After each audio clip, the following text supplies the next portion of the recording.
आपण पाहताय न्यूज 18 लोकमत आणि आता घेऊयात बातम्यांचा वेगवान आढावा। 25 मिनिटात 50 बातम्या। महायुतीच्या जागावाटपाचा निर्णय जवळपास निश्चित झाल्याची माहिती उपमुख्यमंत्री अजित पवार यांनी दिली आहे। राष्ट्रवादी काँग्रेस विधानसभेत सन्मानजनक जागा लढवणार असल्याचं अजित पवार यांनी पत्रकारांशी अनौपचारिक गप्पांमध्ये सांगितलं। सत्तेत सहभागी होताना अमित शहा यांच्यासोबत अनेक बैठका घेतल्याचंही अजित पवार यांनी नमूद केलं।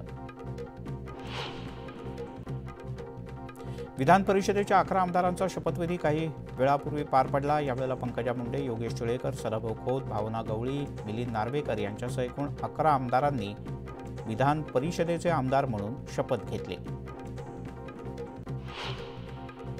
नीती आयोगाच्या बैठकीत राज्यातील नाशिक-पुणे रेल्वे मार्ग, Chiplun Karad, Thane metro, Mumbai funnel zone आणि समूह विकास यासारख्या महत्त्वाच्या पायाभूत आणि विकास कामांच्या प्रकल्पांबद्दल विविध मुद्दे मुख्यमंत्री एकनाथ शिंदे यांनी मांडले। हे प्रकल्प वेळेत पूर्ण होण्यासाठी केंद्र सरकारनं सहकार्य करावं अशी विनंती मुख्यमंत्र्यांनी पंतप्रधान नरेंद्र मोदी यांच्याकडे केली आहे। मनसे अध्यक्ष राज ठाकरे आज आणि उद्या अशा 2 दिवसांच्या पुणे दौऱ्यावर आहेत। सिंहगड रोड आणि डेक्कन पुलाची वाडी इथे पावसामुळे उद्भवलेल्या महाकाय भीषण पूरस्थितीची ते पाहणी करतील, तर उद्या सकाळी मनसेच्या कार्यालयात पदाधिकाऱ्यांच्या सोबत ते एक बैठकही घेतील। शिवसेना भाजप या दोन्ही पक्षांकडून कुणबी समाजाला जागा देण्यासाठी स्पर्धा रंगली आहे। शिवसेनेचे आमदार योगेश कदम यांनी कुणबी समाजाला जागा देताच भाजपनं सुद्धा कुणबी समाजाला जागा देऊ केल्यानं दोन्ही पक्षाकडून आता श्रेयवादाची लढाई सुरू झाली। आपण जागा दिल्यानंतर भाजपला जाग आली असं म्हणत विरोधक राजकारण करतायत अशी टीका योगेश कदम यांनी केली। मराठा क्रांती मोर्चाच्या शिष्टमंडळानं शरद पवार यांची भेट घेतली। सरकारनं ओबीसी आणि मराठा समाजाच्या निवडक लोकांना बोलावून आरक्षणावर कायमचा तोडगा काढावा अशी मागणी मराठा नेत्यांनी केली आहे। आम्ही सरकारला पूर्णपणे सहकार्य करू, यात कुठल्याही प्रकारचं राजकारण आणणार नाही असं आश्वासन शरद पवार यांनी मराठा बांधवांना दिलं। प्रकाश आंबेडकर यांच्या नेतृत्वात सुरू असलेली ओबीसी आरक्षण बचाव यात्रा आज परंडा आणि त्यानंतर भूम वाशी इथे जाईल। यावेळी प्रकाश आंबेडकर यांची जाहीर सभा सुरू होणार आहे। सभेतून प्रकाश आंबेडकर कुणावर निशाणा साधतात याकडे सगळ्यांचं लक्ष लागलंय। विधानसभा निवडणुकीच्या पार्श्वभूमीवर सगळ्याच पक्षांच्या कार्यकर्त्यांचे मेळावे सुरू झाले आहेत। निवडणुकांच्यासाठी आजी माजी आमदार तयारीला लागले। त्यावेळेला वाढदिवसाच्या निमित्तानं भाजपचे माजी आमदार गोपाळ अग्रवाल यांनी कार्यकर्त्यांचा एक मेळावा आयोजित केला होता। यावेळी त्यांनी कार्यकर्त्यांना काही खास कानमंत्र दिला। भिवंडी लोकसभा मतदारसंघ हातातून गेल्यानंतर काँग्रेसनं विधानसभा निवडणुकीसाठी पुन्हा एकदा मोर्चे बांधणी सुरू केली। यावेळी जिल्हाध्यक्ष दयानंद चोरगे यांच्या नेतृत्वात ठाणे जिल्हा ग्रामीण काँग्रेस पदाधिकाऱ्यांच्या आढावा बैठकीचं आणि मेळाव्याचं आयोजन करण्यात आलं होतं। यावेळेला अनेक महिला पदाधिकाऱ्यांनी काँग्रेसमध्ये प्रवेश घेतला। आणि एक मोठी बातमी हाती येते पुण्यातून। पुण्यामध्ये शरद पवार यांच्या एका कार्यक्रमात अजित पवार गटाचे आमदार चेतन तुपे हे उपस्थित असल्याचं दिसतंय। या क्षणाची एक मोठी आणि महत्त्वाची बातमी, शरद पवार यांच्या कार्यक्रमात पहिल्यांदाच चेतन तुपे शरद पवार यांच्यासोबत व्यासपीठावर आहेत। सातारा जिल्हा मित्रमंडळाच्या वतीनं गोल्डन जुलै कार्यक्रमाचं आयोजन करण्यात आलंय। हा कार्यक्रम हडपसर मतदारसंघातला असल्यानं स्थानिक आमदार म्हणून चेतन तुपे यांनाही निमंत्रित करण्यात आलं होतं। वैभव सोनवणे आपले प्रतिनिधी आपल्यासोबत आहेत। वैभव, आणखीन एका अजित पवार यांच्या आणखीन एका आमदारांचा शरद पवार यांच्याबरोबर प्रवेश? मिलिंद, प्रवेश नाहीये, मी थोडी दुरुस्ती करतो। चेतन तुपे हे हडपसर विधानसभा मतदारसंघाचे आमदार आहेत। सातारा मित्रमंडळाच्या सिल्वर जुबली कार्यक्रमासाठी शरद पवार हे प्रमुख अतिथी आहेत आणि स्थानिक आमदार म्हणून चेतन तुपे यांना या कार्यक्रमाचं निमंत्रण देण्यात आलेलं आहे। हा कुठल्याही पक्षाचा कार्यक्रम नाही। मात्र एका गोष्टीची नोंद घ्यावी लागेल, चेतन तुपे यांनी आतापर्यंत शरद पवार यांच्यासोबत एका व्यासपीठावर येणं टाळलेलं होतं। सुरुवातीच्या काळात ते शरद पवारांच्या सोबत राहिले आणि त्यानंतर मात्र त्यांनी अजित पवारांकडे मोर्चा वळवलेला होता। निधी किंवा या सगळ्या गोष्टींसाठी ते अजित पवारांसोबत राहिले आणि आताच्या परिस्थितीत ते अजित पवारांच्या सोबत आहेत। त्याच्यामुळे चेतन तुपे हे शरद पवारांच्या कार्यक्रमात उपस्थित राहिल्यामुळे सगळ्यांच्याच भुवया उंचावलेल्या होत्या। मात्र ते कार्यक्रमाला स्थानिक आमदार म्हणून निमंत्रित असल्यानं आणि हा कार्यक्रम मूळतः राजकीय नसल्यामुळे याच्याकडे राजकीय दृष्टिकोनातून पाहायचं का हाही तितकाच महत्वाचा प्रश्न असणार आहे। मात्र एक नक्की, शरद पवारांच्या शेजारी बसल्यावरती राजकारण सोडून बाकीच्याच गप्पा होतील असं काही समजायचं कारण नाही। त्याच्यामुळे राजकारण कुठेही शिजू शकतं। मिलिंद, वैभव तुर्तास धन्यवाद या माहितीबद्दल। आणि थेट जाऊयात हडपसरमधल्या या कार्यक्रमात जिथे शरद पवार बोलतात। एक व्यक्ती होती, त्यांची तिथून हकालपट्टी झाली, फलटणला आले आणि फलटणच्या नंतर काही नातेवाईक होते काठाच्या बाजूला, त्या नातेवाईकांच्याकडे आश्रयाला जाऊन त्या ठिकाणी लहानशी शेतीवाडी घेऊन शेती करायला सुरुवात केली आणि नंतर पुढच्या पिढीने वेगवेगळ्या क्षेत्रामध्ये आपलं नाव कमवण्याच्या दृष्टीने काही कारवाई केली। त्याच्यामध्ये माझ्याही कुटुंबाचं नाव घ्यावं लागतं आणि त्यामुळे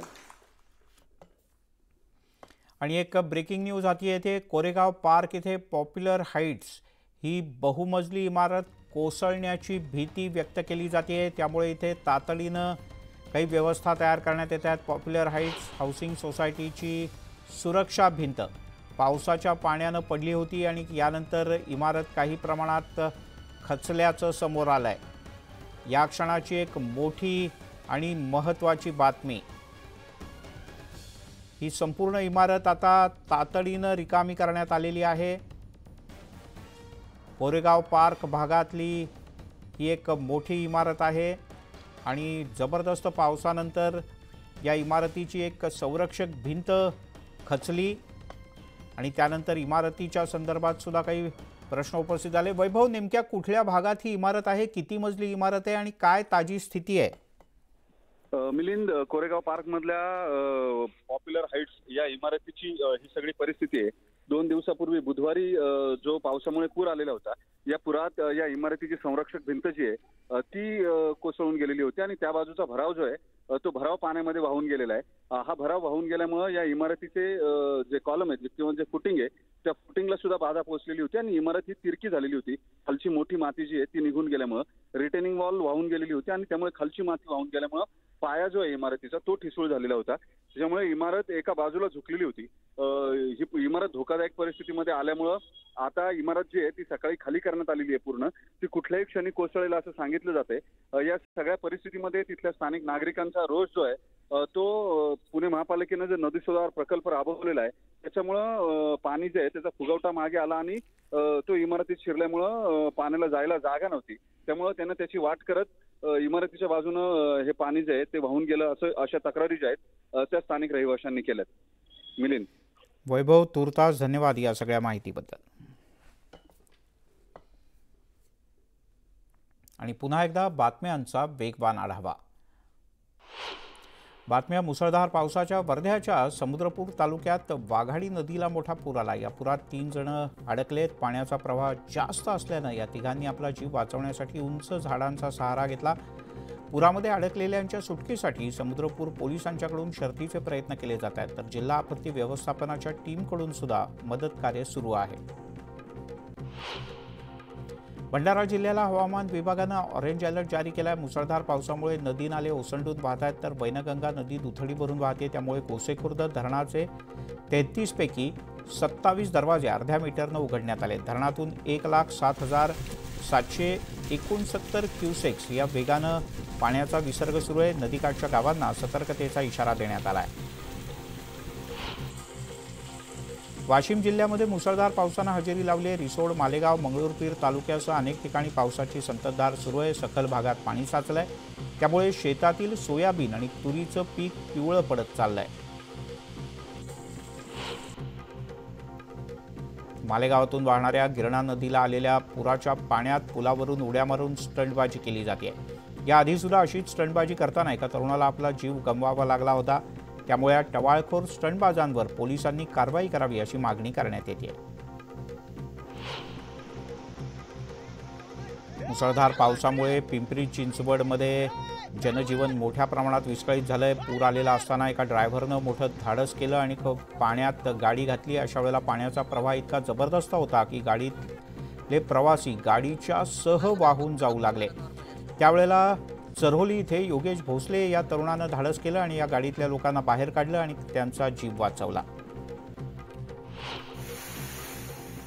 जळगावात आठवड्याभरापासून मुसळधार पाऊस झाला, तर भुसावळ तालुक्याला सुद्धा पावसानं झोडपलाय। मुसळधार पावसामुळे वेल्हा तलाव ओव्हरफ्लो झालाय, तर इतर प्रकल्प सुद्धा आता तुडुंब भरून वाहू लागलेत। पाणी पातळी नियंत्रित राखण्यासाठी नदीपात्रात पाण्याचा विसर्ग केला जातोय।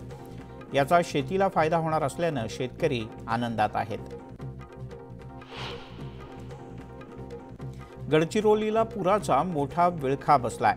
अडकलेल्या सर्व नागरिकांना सुरक्षित ठिकाणी हलवण्यासाठी आपत्ती निवारण यंत्रणेच्या पथकानं तब्बल 1 किलोमीटरपर्यंत खांद्यावर बोट उचलून नेत नागरिकांना सुखरूपपणे बाहेर काढलं।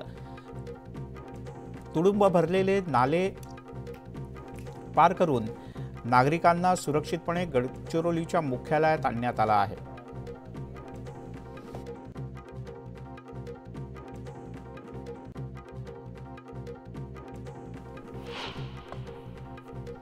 वादग्रस्त IAS अधिकारी पूजा खेडकर हिनं अपंगत्वाचा बनावट दाखला दिला होता। पिंपरी पालिकेच्या YCM हॉस्पिटलमधून त्यांनी हा दाखला मिळवला। या प्रकरणात पिंपरी चिंचवड पालिकेचे आयुक्त शेखर सिंह, हॉस्पिटलचे अधिष्ठाता आणि चिकित्सक विभागाची आता चौकशी केली जाते। छत्रपती संभाजीनगर शहरात डेंग्यूचं थैमान पाहायला मिळत आहे। दररोज सुमारे 6000 तापाचे रुग्ण सापडत आहेत। यातील सरासरी 900 रुग्ण डेंग्यू बाधित आहेत। मात्र पालिकेकडे फक्त 20 अहवाल पॉझिटिव्ह आल्याची माहिती समोर येते। जुलै महिन्यात शहरात 27,000 डेंग्यूचे रुग्ण सापडले, त्यामुळे नागरिकांना काळजी घेण्याचं आवाहन केलं जात आहे। पुण्यामध्ये कोयता गँगनं पुन्हा एकदा दहशत पसरवली आहे। लोहगाव परिसरात गुंडांच्याकडून दुकानाची तोडफोड करण्यात येते। हातामध्ये कोयते घेत या गुंडांच्याकडून दहशत पसरवण्याचं काम सुरू आहे। या प्रकरणी विमानतळ पोलीस स्टेशनमध्ये गुन्हा दाखल करण्यात आला। आरोपींचा शोध सुरू आहे। निफाडच्या वडाळी भागात मागच्या काही दिवसांपासून बिबट्या दबा धरून बसला। एका बंगल्याच्या बाहेर रात्रीच्या सुमारास बिबट्याचा मुक्त संचार सीसीटीव्हीत कैद झाला, त्यामुळे नागरिकांमध्ये भीतीचं वातावरण आहे। या बिबट्याला लवकरात लवकर जेरबंद करावं अशी मागणी नागरिकांकडून करण्यात येते। भारताची नेमबाज मनू भाकरनं पॅरिस ऑलिम्पिकच्या पहिल्याच दिवशी दमदार कामगिरी बजावली। मनूनं 10 मीटर एअर पिस्टल प्रकारात अंतिम फेरी गाठली। पात्रता फेरीत 580 गुणांसह तिनं तिसरं स्थान मिळवलं।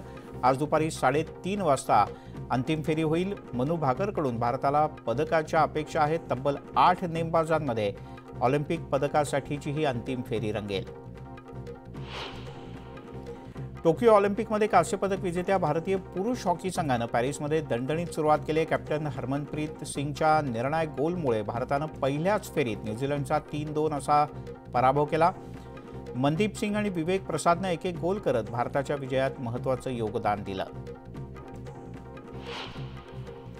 पॅरिस ऑलिम्पिकमध्ये भारतीय बॅडमिंटनपटूंनी विजयी सलामी दिली। पुरुष एकेरीत लक्ष्य सेननं पहिल्याच सामन्यात ग्वाटेमालाच्या केविन कार्डनचा पराभव केला, तर चिराग आणि सात्विक या जोडीनं पुरुष दुहेरीत फ्रान्सच्या जोडीला 2 सरळ सेटमध्ये मात दिली।